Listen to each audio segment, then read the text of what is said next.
Você já ouviu falar de triatlon? Não conhece? A gente está recebendo aqui uma atleta, ela é nutricionista, é minha amiga também, Raquel Ricomini, para falar um pouquinho então sobre essa modalidade que você já pratica há quanto tempo? Boa tarde, primeiro. Boa tarde.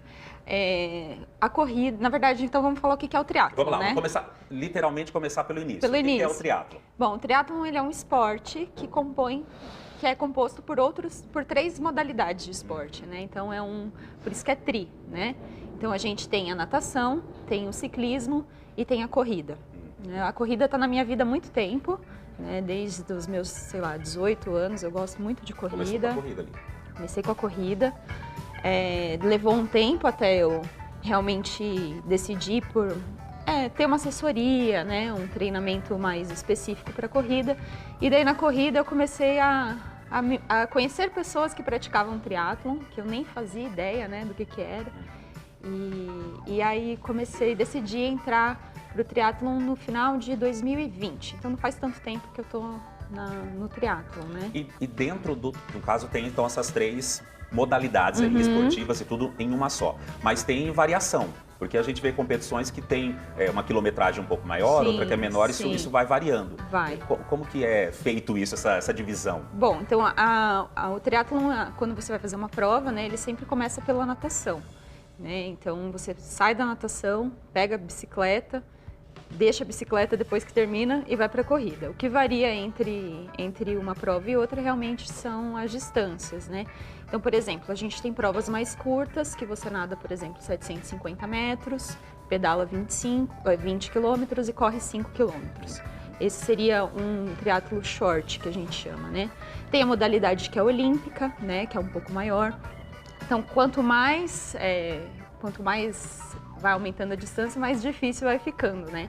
A prova uma das mais conhecidas e mais difíceis que tem, né, é o Ironman, né, que é o chamado, você vira um homem de ferro, uma mulher de ferro, né, ali, porque você nada quase 4 quilômetros, pedala 180 quilômetros e corre uma maratona no final, que são 42 quilômetros, né? Eu ainda não estou nem perto disso, não, estou nem perto. Mas a gente está vendo aqui imagens, vídeos, fotos, que você participa de algumas competições, está viajando para fazer isso, não é? Essa aí foi minha primeira prova e foi muito legal. Eu já tinha participado de provas de duatlon, que não tinha natação, né? Era só o ciclismo e a corrida. Provas de corrida já tinha feito, mas essa foi a do triatlon e é realmente muito intenso, assim, né? É uma preparação muito legal para quem gosta do esporte. Eu acho que é interessante frisar algumas coisas, né? Eu não sabia andar de bicicleta até 2020. Então, sabia, assim, de criança, tinha andado, mas desde os meus 7, 8 anos sem andar de bicicleta.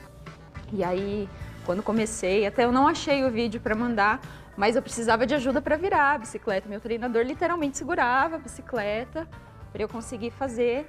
E aí fui desenvolvendo. Então, às vezes a gente acha que está muito tarde, né, para começar um esporte, alguma coisa assim, e não é tarde. Né? Já falando sobre a bicicleta tem uma mudança ali, não é a bicicleta comum também, não é? Não é a bicicleta comum. Dá para algumas provas tem essa possibilidade de você participar com uma bicicleta mais comum, que são essas bicicletas de trilha. Dá para fazer. Mas conforme você vai entrando no triatlon mesmo, tem uma bicicleta específica, né, que ela é uma bicicleta mais veloz, então a roda é diferente, o posicionamento na bicicleta é diferente. E aí, quanto mais específica a bicicleta, mais caro vai ficando, né? Então tem vários tipos e aí conforme vai fazendo esporte, é igual carro, vai trocando, vai tentando melhorar. Raquel, você sabe que aqui a gente gosta de dicas. Então a pessoa que está assistindo lá fala, pô, eu sei nadar, eu gosto de correr, enfim, pedalo um pouquinho também. Como que inicia? Até a questão da preparação, você falou um pouco sobre a preparação até alimentar, claro, você é nutricionista. Como que inicia e como é essa preparação? Tá, então a primeira coisa eu acho que é a gente procurar um profissional de educação física que trabalhe com esse esporte e daí qualquer outro esporte que a gente vai fazer também deveria, né, procurar um educador físico que trabalhe especificamente com a modalidade que deseja. Então aqui em Maringá a gente tem várias assessorias de triatlon, inclusive para crianças. Olha. Essa prova que eu participei, os primeiros lugares ficaram com as meninas de 14, 15 anos que estão treinando. A questão de idade, então, Tem criancinha já que começa, e é claro que não vai nadar no mar, né? Mas a gente já começa a colocar a criança no esporte. E é muito legal porque quanto mais cedo começa, mais chance a gente tem de ver esses jovens, né, entrando ali para as Olimpíadas, Claro. por exemplo, né? Então, Maringá tem algumas equipes que são destaque até nas provas que a gente tem. Então, primeiro é isso, né, procurar uma orientação específica. Da parte nutricional, né, também tem algumas coisas muito específicas, então, quanto maior a distância, mais a gente vai ter que cuidar daquele atleta, né, que está participando. Então, com a reposição certa de carboidratos, então as pessoas ficam muito temerosas com relação ao carboidrato e ele é essencial para o esporte, principalmente esses esportes de resistência, de longa duração. Então, tem coisas bem específicas e daí precisa também de um profissional da nutrição. E aí, é claro, ter vontade, gostar do esporte e treinar, né? Agora, umas curiosidades, por exemplo, assim, tem essa questão da transição do nado para... Do nado vai para qual depois? Pra Pra bicicleta. Essa transição é praticamente uma outra modalidade no mundo ali, né? Porque tem que ser muito ágil, tem que ter muita técnica. É uma coisa que você precisa treinar, né? Primeiro porque tem provas que são em lago, tem prova em piscina, mas geralmente a prova é no mar. Então você corre... Dificulta um pouquinho a coisa, não é? Dificulta bastante a coisa, por isso que a natação é a primeira.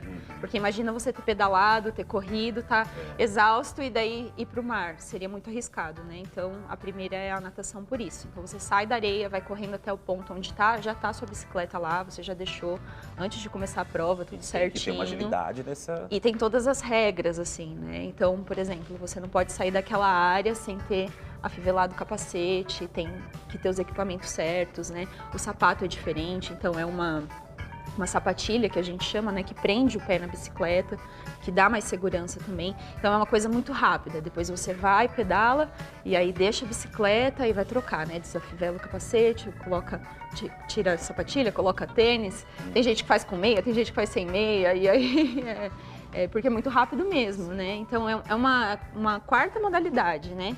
Então além de treinar as modalidades específicas, tem que treinar essas transições, né, que a gente chama de T1 e T2, e também tem que fazer fortalecimento, né, então... Esse esporte tem uns termos específicos, assim, umas palavras bem só dele, não tem? Sim, tem algumas coisas, assim, por exemplo, alguns tipos de treino que a gente faz, né, e aí é claro, né, que entra também nos termos específicos de cada modalidade, né, então, por exemplo, na corrida, a gente tem treinos intervalados, treinos de tiro, que a gente usa o termo também para o triatlon porque a modalidade está ali, né? Treinos de pirâmide, enfim, são várias coisinhas assim específicas, mas acho que o mais específico mesmo é esse da T1 e T2 que a gente fala, que são as transições, né? Bom, preparo físico, precisa ter alimentação, claro. Por exemplo, no dia da prova, como que é a tua rotina? A prova geralmente é bem cedo, né, a largada, principalmente são provas longas, por exemplo, um Ironman pode levar até 17 horas, né, a pessoa tem 17 horas para fazer a prova, então ela começa de manhãzinha e vai terminar à noite, né. Então, dependendo da distância da prova, tem um esquema, né? Mas geralmente a pessoa já deixa tudo preparado no dia anterior, bicicleta com pneu cheio, são vários detalhezinhos, né? A roupa, não pode esquecer óculos, não pode esquecer touca, não pode esquecer nenhum dos equipamentos de segurança. E aí vai lá, né? Então tem gente que come antes ou toma algum suplemento. E aí vai já com a suplementação toda separadinha, né? Pra fazer ali durante a prova. Então é um preparo. E aí eu acho que o maior dos preparos é o emocional, né? Porque, principalmente ali, quem não tem experiência com o mar, a minha vivência no mar foi uma coisa muito difícil, assim, pra mim. Eu nunca tinha nadado no mar, nadar, né? Você vai, brinca ali no mar, mas nunca vou lá no fundo, né? E é muito diferente de nadar na piscina. Então, a gente tem essa dificuldade, às vezes, de estar longe do litoral, então o treinamento fica um pouco limitado por causa disso. Mas Maringá, por exemplo, tem a equipe ali de natação na Vila Olímpica, que tem a natação de graça, né? Sim. E aí, com essa equipe, você consegue treinar para águas abertas. Então, vai nadar em alguns lugares, por exemplo, o Parque Buracão, né? Muito obrigado, viu, por estar aqui, falar um pouquinho da sua história, desse esporte. E a gente vai se ver muitas vezes em 2023. Obrigadão, obrigada. Viu? Sério. Olha só, já juntando um pouquinho as duas coisas,